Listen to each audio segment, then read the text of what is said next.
8h36 sur LN24. Bonjour Mathieu Morvan. Bonjour Pierre. Comment ça va ce matin? Ça va très bien, comme d'habitude. Alors, quand Mathieu est en plateau, c'est qu'on parle culture et qu'on parle bande dessinée. Aujourd'hui, vous allez nous parler d'un immense auteur de la littérature américaine, Jack London, celui qui a bercé une grande partie de nos enfances avec Cro-Blanc, entre autres. C'est une histoire personnelle. Cro-Blanc avec Construire en feu.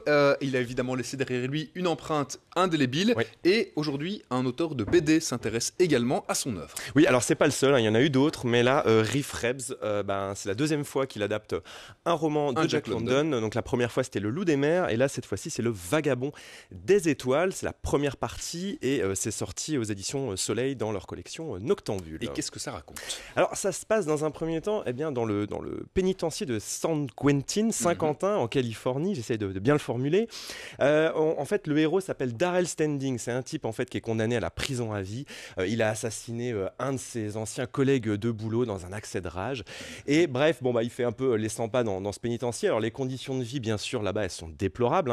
Je pense que ça devait sans doute s'apparenter à ce que ça devait être que de vivre dans une geôle au Moyen-Âge, oui, clairement. C'est ça, une prison au 19e, a priori, c'est pas idéal. C'est vraiment pas l'idéal. Alors, c'est en plus une forte tête. C'est quelqu'un qui en a dans la caboche. C'est un ancien ingénieur agronome. Et un jour, malheureusement, pour lui, il se retrouve à être un peu le bouc émissaire d'une évasion qui tourne court. Alors, on l'accuse d'avoir caché de la dynamite dans l'enceinte de l'établissement.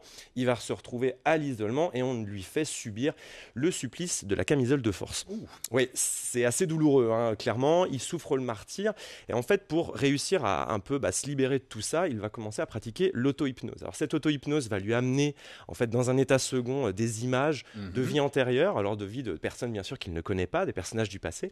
Et en réitérant, en fait, cette expérience-là, il va se retrouver carrément à vivre, la vie de, par exemple, un comte français qui s'appelle François de Saint-Maur, qui vit dans la France de Louis XIII. Il va se retrouver aussi à être dans la peau d'un petit gamin qui vit la conquête de l'Ouest aux États-Unis au 19e. Voilà, c'est ce genre d'expérience qui vont lui permettre un peu de s'évader de sa condition de prisonnier. Ça, c'est pour le pitch, vraiment pour l'histoire qui est racontée dans Le Vagabond des étoiles. On peut dire quoi des autours un peu de cette œuvre? Alors déjà, il faut savoir que c'est l'ultime roman de Jack London. Il a été publié en 1916 et à cette époque-là, en fait, il a eu un gros impact sur la société américaine. Il a permis justement que l'interdiction de l'usage de la fameuse camisole de force, en tout cas pour les prisonniers de droit commun.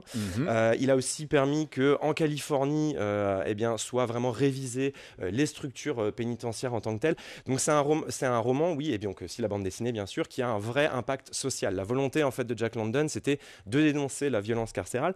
Aujourd'hui, elle s'exprime d'ailleurs de manière différente, mais c'est toujours le cas. Par exemple, là, je lisais dernièrement que dans la prison de Saint-Gilles, il y a à peu près 500 places pour les détenus. Ils sont à plus de 800 à s'entasser là-dedans. Donc, je crois qu'aujourd'hui, la violence, elle est plus en termes de promiscuité, en termes de surpopulation.